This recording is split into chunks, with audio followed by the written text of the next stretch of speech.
Hi, I'm Diamond, and today I'll be talking about Fibonacci. Fibonacci.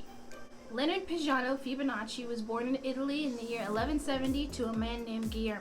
Guillermo was an Italian merchant and customs official who owned a trading post in Bougia, Algeria. Having traveled around Algeria with his father and interacting with different merchants around there, this is where Leonardo learned about the Hindu-Arabic numeral system. Leonard quickly took a liking to this form of arithmetic, mostly because it allowed for easier calculation, unlike its Roman numeral counterpart, which was commonplace in Europe at the time. In 1202, Leonard published his book titled Liber Abaci, which introduced the Hindu-Arabic numeral system to Europe, which then went on to become standard practice in the West.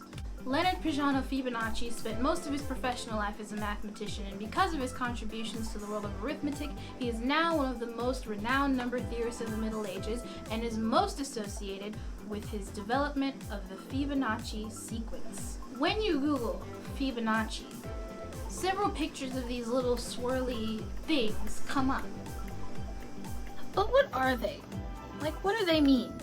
Well, I'm glad you asked, Diamond. 1, 1, 2, 3, 5, 8, 13, 21, 34, 55. This is the actual Fibonacci sequence. It was first discovered by Indian mathematicians. It's a familiar pattern in which the first and second number sum up to become the third number, and the sum of the second and third number become the fourth number, and so on and so forth. Fibonacci visualizes the sequence in his book Liber Abaci in a scenario in which 2 rabbits are placed in a room that eventually breed, resulting in a third rabbit.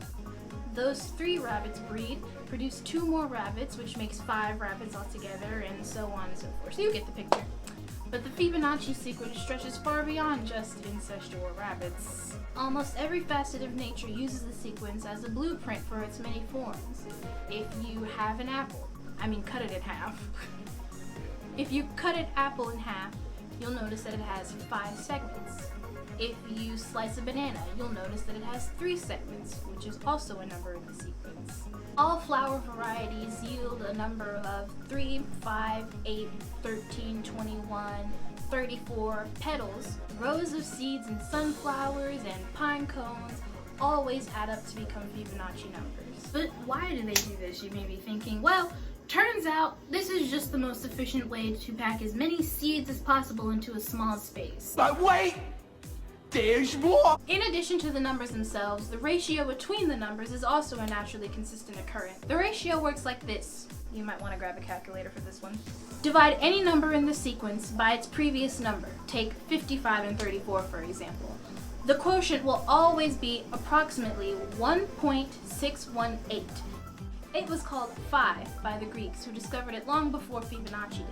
Today, it is known as the golden ratio. Today, the golden ratio is used to analyze man-made systems like financial markets or the proportions of natural objects. But we'll get to that in a second. This phenomenon is often expressed through something called the golden rectangle. Everything's always got to be golden, doesn't it? The side lengths of this rectangle are consecutive Fibonacci numbers, like 1 by 2 or 5 by 8. The rectangle is then sectioned into squares whose side lengths are also consecutive Fibonacci numbers. Lastly, an arching line bridging each opposing corner of the individual squares connects to form a swirling line that resembles many of the swirls we observe in nature. Like this one, or this one, or that one, or these, or this one and that one. Oh, and this one too.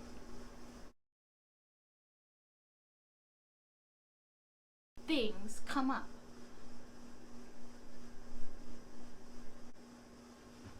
I'ma kill it. With a laptop. Incestual rabbits. Well, I'm glad you asked, Diamond. Third rabbit.